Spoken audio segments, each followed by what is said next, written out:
Alright, welcome back to another one of Dr. Squirrel's amazing guide videos.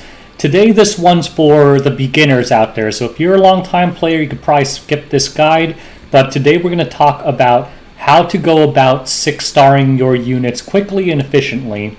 Now as always, my guide videos are broken down into several topics so you could skip to the one you're interested in, and today the topics are number 1, how to 6-star units, very basic. Number 2, the most efficient way to 6-star units. Number 3, what maps to farm. Number 4, how to get fodder. Number 5, dog walking. Number 6, experience boost sources. And number 7 is just closing statements and my opinions on 6-starring. So without further ado, let's get started. Alright, so real quick, topic number 1, how to use 6-star units. Real simple, you need to get them to level 50. It'll say max, you can't do it if they're level 49 or anything lower than that. They need to be 5-star already and level 50. Once you get there, you click this promotion button, and then you have to feed it 5 other 5-star units. If you have extra copies of the hero, that's ideal because you'll also give them the imprint and save you a 5-star unit. Otherwise, most of the time you'll be using 5 of these, Terra Phantasmas or Giga Phantasmas. After you do that, you click this promotion button and bam, they'll turn into 6 stars. And that's all there is to that. Let's move on to the next topic. Alright, so topic number 2, probably the one the newbies are interested in, is what's the most efficient way to 6-star your units? Now, I kind of like to call this the fodder ladder because you're kind of going to be feeding things up the food chain. And let's just start at the beginning. So the first thing I'll do is I'll use friendship bookmarks to summon fodder. I like to level these up to level 20. The reason for that is because they start at level 5, so it's slightly more efficient. When you get a drop fodder, they start only at level 1. It's a very minor difference, but it is a difference, so I prefer to use friendship bookmarks fodder for leveling and level 1 fodder for feeding in. Once you level these guys up to level 20, you feed them to level 1 fodder, so they're basically at the same state as this Mega Phantasm. They'll be 3-star level 21, you don't level them past that. Then what you do is you promote your Mega Phantasmas to 3-star, you level these up to level 30, and then you feed it the level 21 3-star fodder until you end up with one of these, a level 34-star minimum level Mega Phantasma, and you keep it there. What you do with the Giga Phantasmas is you promote them to 4-star, level them up to level 40, and then you turn them into 5 stars. So here, like, you'll see that I have a stack of max level 4-star Giga Phantasmas. Once I have the 4-star Mega Phantasmas at minimum level, don't level them past this, it's a waste of time, I'll promote them and turn these into 5-star Giga Phantasmas. Now, you can also skip a step if you get Terra Phantasmas, but those are pretty rare, so they're not in my normal plan. But basically, this simplifies the process because you could skip leveling some Giga Phantasmas because they can be promoted directly to 5-star from the very beginning. But that's basically my ladder system. 5-star fodder into 3 stars for feed, Mega Phantasmas into 4 stars for feed, and then Giga Phantasmas into 5 stars, ultimately for promotion to be used on your level 50 characters to turn them into 6 stars.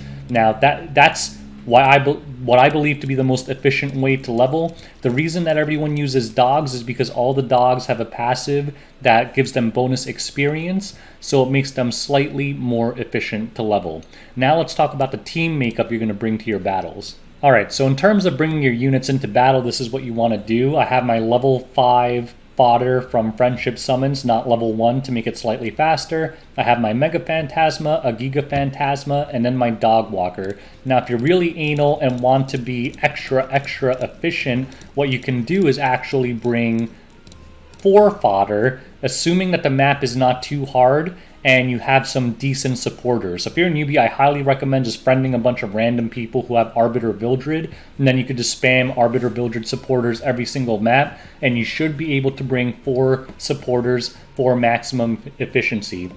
One thing to note is if you're trying to speed level, you can also just bring only a single unit or something, and then your supporters in play right away, and they'll get a lot more experience. But they'll get less total experience overall, so in terms of efficiency, it's best to use all 4 slots. So this is the basic gist of what you want to bring to battles. 1 fodder, 1 mega phantasm, 1 giga phantasm, and a dog walker, or 4 fodder if you think your supporter can get away with it. And that's what you're going to want to do with all your maps. Don't bring more heroes than you need to actually clear the map. Like if you have someone that could solo a map and you're bringing 4 level 60s, you're wasting a lot of free experience and really blunting your progression. So make sure always bring as much fodder as you can. If you want to always bring 1 dog walker, that's acceptable, but no more than that if you can swing it. So let's move on to the next topic.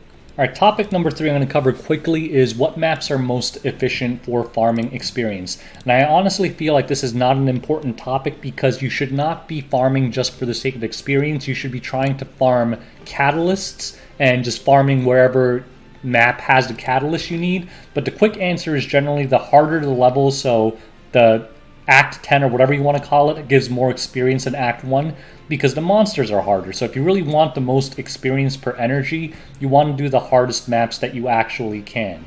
But other than that, I'm not going to go that much more into it. Other than to say avoid the cracks in the world, they're meant mostly to let you burn energy very quickly, not very efficient in my opinion. So basically, if you want to be energy efficient per map, do the hardest difficulty possible. That's the easiest way to understand it. But in general, just farm the catalyst that you need.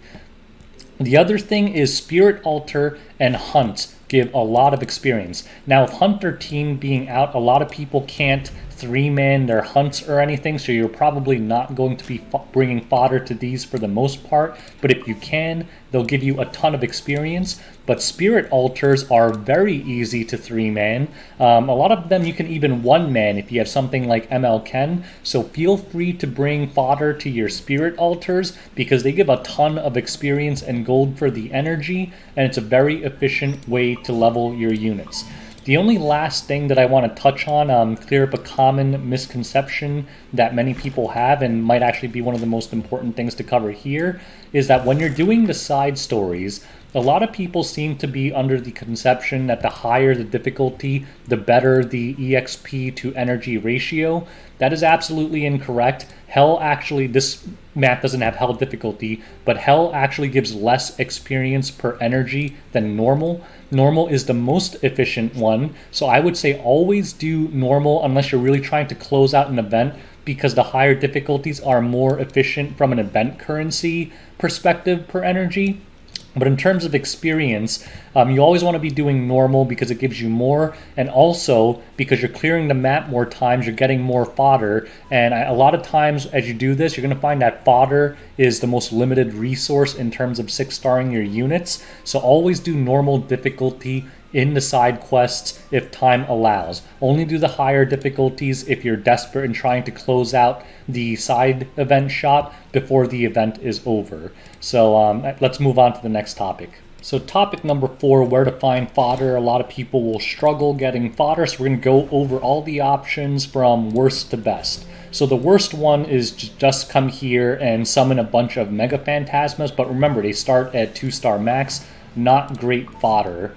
The next option is the secret shop. If you're really desperate, they do usually sell fodder, but you're going to need the gold and it's kind of pricey, so also not the great option.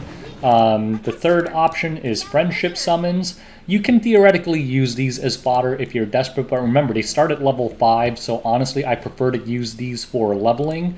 The best way is just to grind them through adventure. You're going to have to farm a lot of catalysts in this game, so you might as well just get fodder while you're doing that. But if you're really desperate and you want to grind fodder quickly, let's go over 2 maps that I think are really great for that. Alright, so my favorite maps for farming fodder quickly, I haven't had to do this in a long time, but back in the day, is 1-5 Terrell Castle. It only takes 2 energy for 3 fights. Or the other option is 3-1 Levelin Harbor, kind of the same deal, 2 energy for 3 fights. Let's dive into those levels right now. Alright, so what do? When you enter map 3-1, you basically just teleport to one of those exits, and there's a fight at each of them, and you just use your dog walker, clear it really fast, and you can just teleport to each waypoint very quickly. Now, the one problem with this method is you can't do this on auto, right? So there you go, I get a drop already. Then I move to the 3rd exit, kill these, and let's see, gold drop. So here you just do clear portal, and there we go. For 2 energy, I got a fodder drop. Let's look at the next option. Alright, another great option is 1-5 Terrell Castle. You just teleport to this top waypoint, you'll immediately get into a fight, and then there are 2 really fast fights in quick succession right after this one. So we'll click this down arrow here, and after these fights you basically teleport back up to the top. So it's a little bit faster than 3-1. It also has the added benefit of potentially dropping Ultra Fang catalysts, which are used by a lot of heroes, and it's really solid. So there we go, we get a fodder. Now we teleport back to the top and we exit. So for 2 energy, we got a fodder drop with, it took about 20 seconds. The one downside to this strategy is that, you can't auto this. You do have to do this manually. But if you're really trying to grind up 2-star fodder, these are probably the best 2 maps to do it. So now let's move on to the next topic. Alright, so topic number 5 is dog walking efficiently, and then we're going to go over some top dog walkers. Now when you're dog walking, you really want a hero that can clear all the enemies in 1 turn, and also that has a quick animation. So you need a hero that has AoE damage and a fast animation, and Kayron's a great example. Ideally, you'd also have one that's element neutral. That's why Arbiter Vildred is so good, because Kayron might miss against water units. But notice that his S1 is actually a pretty fast animation. If you bring something strong with single target attacks, you can dog walk, but each map clear is going to take like 10 times the amount of time, because if they don't clear the wave, then all your useless fodder are going to take turns, the enemy is going to take turns, and all of this other nonsense. So basically, you want heroes that can quickly clear the wave as quickly as possible with a minimum amount of waste in terms of animation time and enemy turns. Now let's go over top dog walkers. Alright, let's go over some top dog walkers real quick. If you didn't pull anyone like Vildred from Selective Summon, you're a new player, you want to build Lena. She's an extremely good dog walker. Her S3 hits all the enemies, has an extremely fast animation, gives her an attack buff, and when you defeat an enemy with the skill, cooldown does not occur, much like Arbiter Vildred, so she could spam it every wave. Her main weakness is that she's water, so against grass levels, she won't be that strong.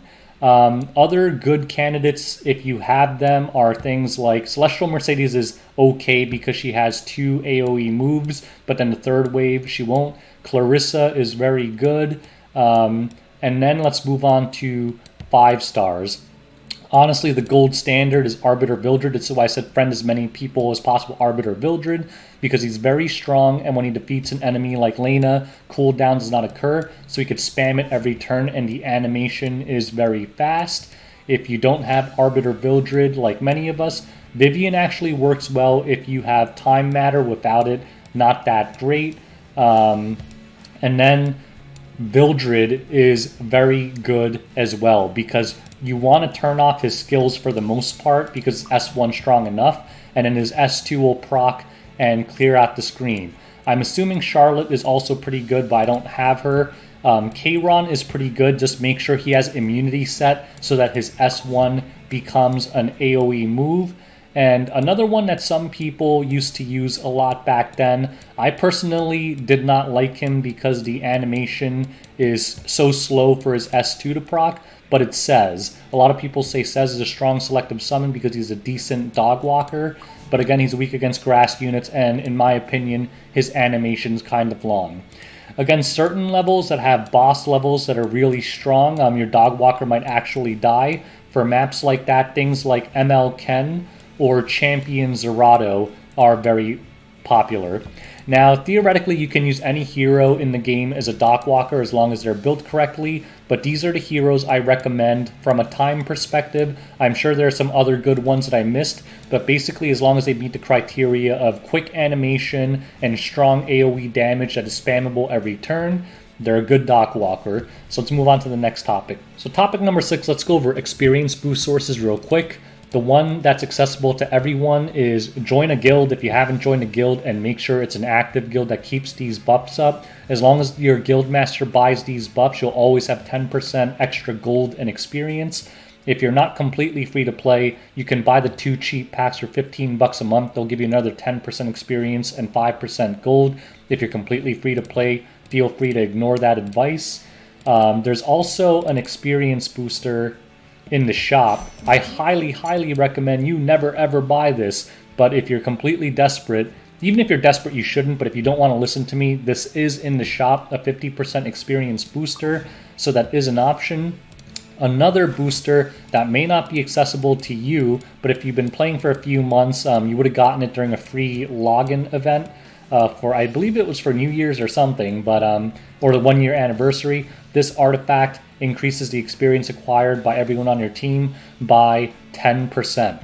So those are some ways to get boosted experience. Also, once a month usually they'll have a special event, kind of like the Hunt event or Spirit Altar event, where you do get extra experience. So if you want to save your leaps and free energy for that, you can really crank out levels during that event.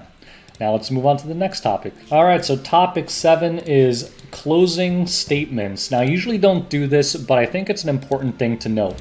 In the beginning, you're going to be kind of trying to progress and 6-star your units, but I would say in the long term, do not worry about it because it is the least difficult resource to get in the game. I've been playing for less than a year. I have well over 56 stars at this point, and you're going to notice that top players don't really sweat 6-starring their units because just by playing the game normally, you're just going to get so many dogs, and look at all these random things. I have level 40 maxed.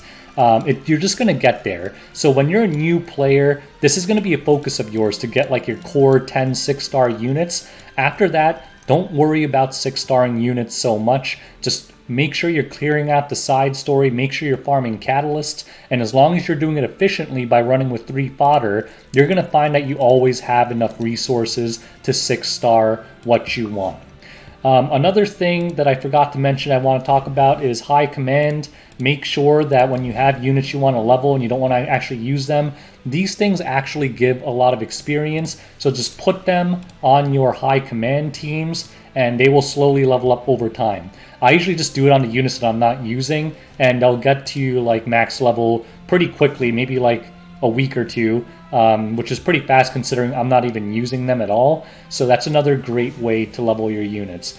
But the key thing I wanted to cover in this closing remark is don't fret too much about 6-starring after you have your core PvE teams, your first 10 units. Don't waste resources trying to 6-star. Save them for other things because trust me, you're going to be able to 6-star your units no problem once you get to the end game. So anyways, that's my 6-star guide. I hope this helped out all the newbies out there. I know this wasn't very useful for the experienced players, but I hope for the newbies, it really gave you a lot of information. Thanks for watching. If you have any other guides you want to see, leave it in the comment section below, join the Discord, and thanks for watching. Peace out, guys.